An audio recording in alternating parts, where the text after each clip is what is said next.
इस वीडियो में हम आपको श्री कृष्ण के उन उपदेशों से साझा करवाने वाले हैं जो आपके सुखद जीवन के लिए बहुत लाभकारी साबित होने वाले हैं।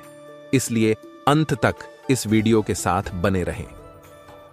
श्री कृष्ण कहते हैं कि मैं अपने परम भक्तों जो हमेशा मेरा स्मरण या एक चित्त मन से मेरा पूजन करते हैं, मैं व्यक्तिगत रूप से उनके कल्याण का उत्तरदायित्व लेता हूं। श्री कृष्ण ने कहा है, अगर तुम्हें किसी ने दुखी किया है तो बुरा मत मानना। लोग उसी पेड़ पर पत्थर मारते हैं जिस पेड़ पर ज्यादा मीठे फल होते हैं। मन की गतिविधियों, होश, श्वास और भावनाओं के माध्यम से भगवान की शक्ति सदा तुम्हारे साथ है और लगातार तुम्हें बस एक साधन की तरह प्रयोग कर सभी कार्य कर रही है। हर किसी के अंदर अपनी ताकत और अपनी कमजोरी होती है। मछली जंगल में नहीं दौड़ सकती और शेर पानी में राजा नहीं बन सकता, इसलिए अहमियत सभी को देनी चाहिए।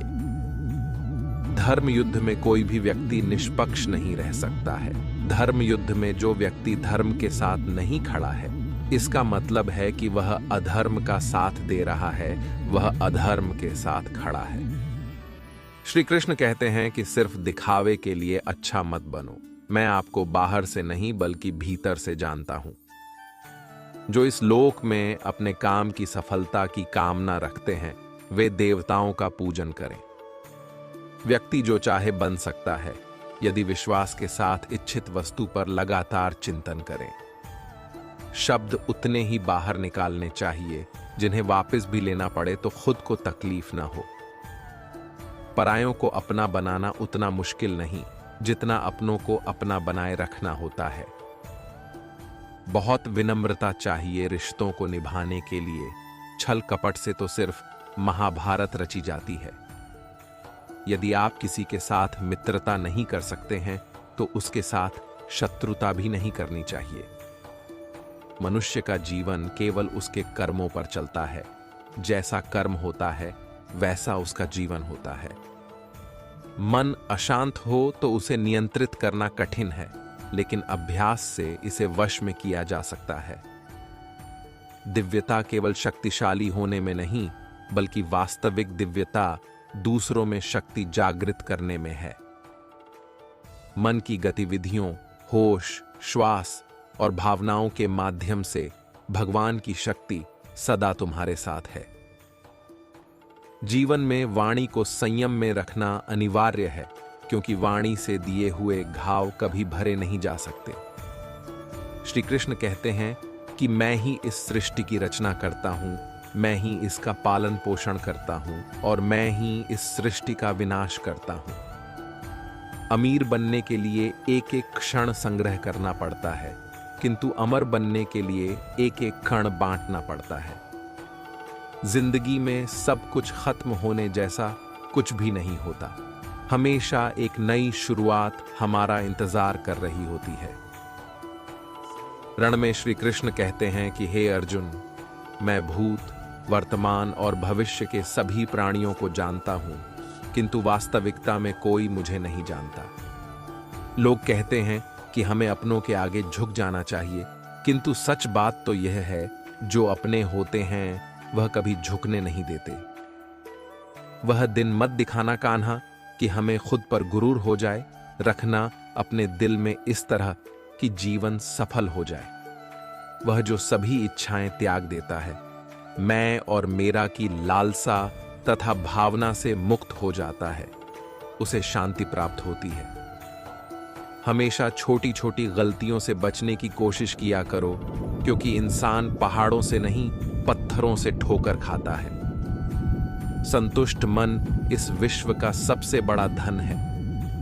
भगवान प्रत्येक वस्तु में, प्रत्येक जीव में मौजूद है। आत्मा अमर है, इसीलिए मरने की चिंता मत करो। आत्मा का अंतिम लक्ष्य परमात्मा में मिल जाना होता है। इंसान नहीं, बल्कि उसका मन किसी का दोस्त या दुश्मन होता है। बड़प्पन वह गुण है जो पद से नहीं, संस्कारों से प्राप्त होता है। व्यक्ति या जीव का कर्म ही उसके भाग्य का निर्माण करता है। वर्तमान परिस्थिति में जो तुम्हारा कर्तव्य है वही तुम्हारा धर्म है।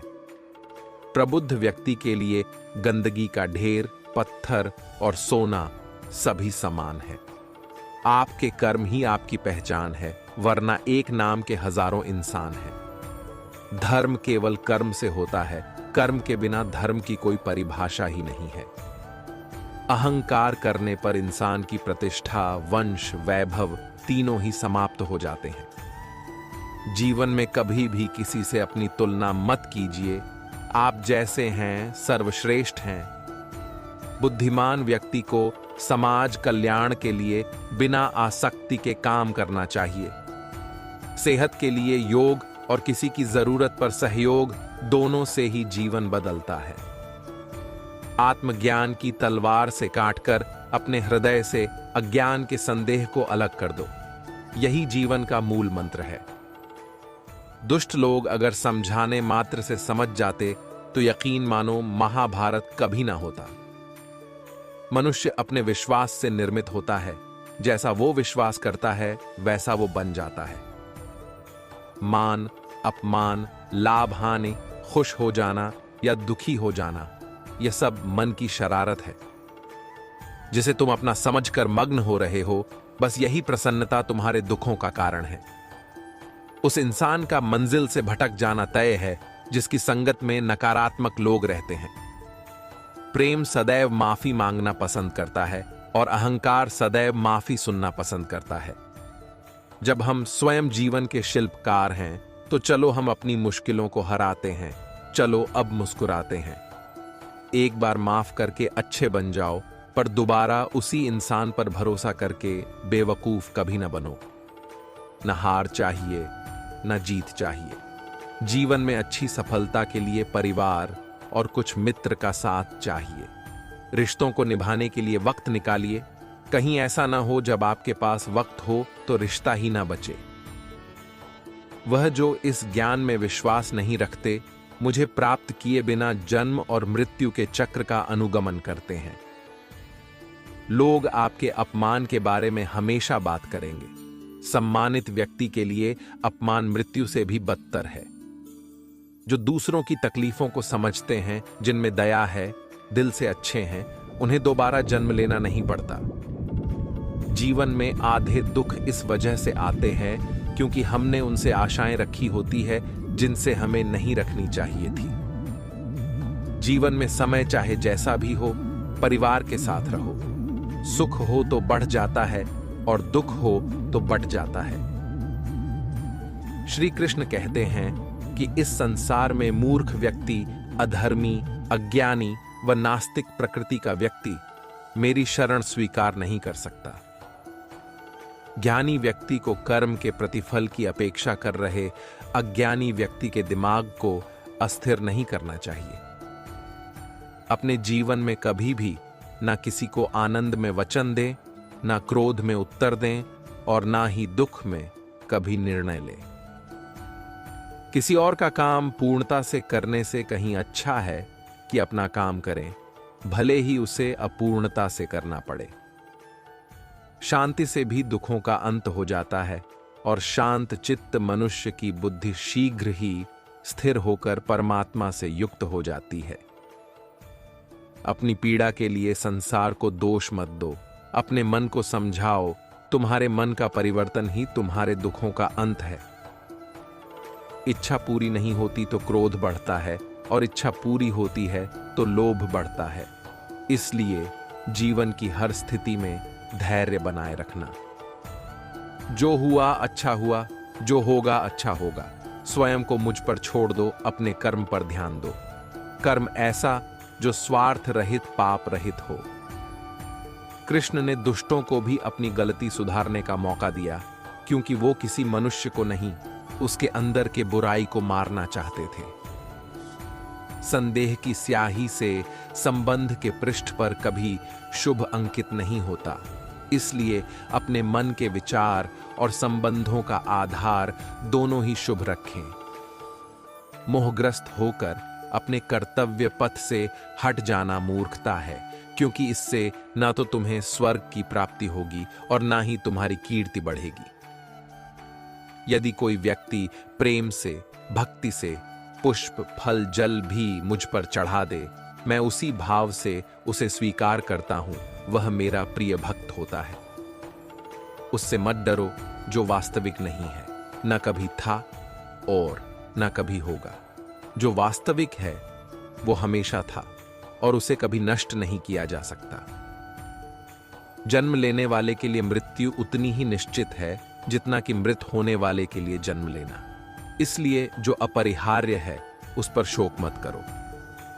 यह सच बात है कि भूल करके इंसान कुछ सीखता है, परंतु इसका यह मतलब नहीं कि वह जीवन भर भूल करता रहे और कहे कि हम सीख रहे हैं। कृष्ण कहते हैं, इस जगत में मनुष्य भौतिक वस्तुओं का भोग कर सकता है। अगर वे चाहे तो सब कुछ छीन सकते हैं, मनुष्य कुछ भी नहीं कर सकता। स्वार्थ से रिश्ते बनाने की कितनी भी कोशिश करें वो कभी नहीं बनते, और प्रेम से बने रिश्तों को कितना भी तोड़ने की कोशिश करें वो कभी नहीं टूटते। क्रोध से भ्रम पैदा होता है, भ्रम से बुद्धि व्यग्र होती है। जब बुद्धि व्यग्र होती है तब तर्क नष्ट हो जाता है। जब तर्क नष्ट होता है तब व्यक्ति का पतन होना निश्चित है। आत्मा न तो जन्म लेती है, न कभी मरती है, और ना ही इसे कभी जलाया जा सकता है, ना ही पानी से गीला किया जा सकता है। आत्मा अमर और अविनाशी है।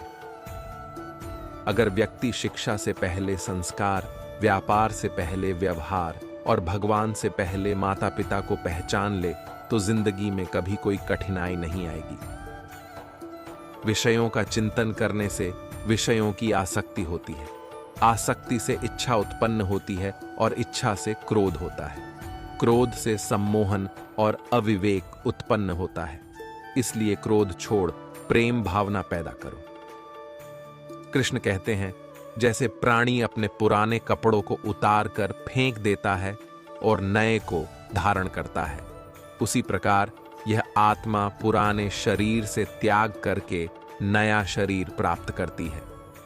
तुम उसके लिए शोक करते हो जो शोक करने के योग्य नहीं है, और फिर भी ज्ञान की बातें करते हैं। बुद्धिमान व्यक्ति न जीवित और न ही मृत व्यक्ति के लिए शोक करते हैं। अंतकाल में जो मनुष्य मेरा स्मरण करते हुए देह त्याग करता है वह मेरी शरण में आता है। इसलिए मनुष्य को चाहिए कि अंतकाल में मेरा चिंतन करे।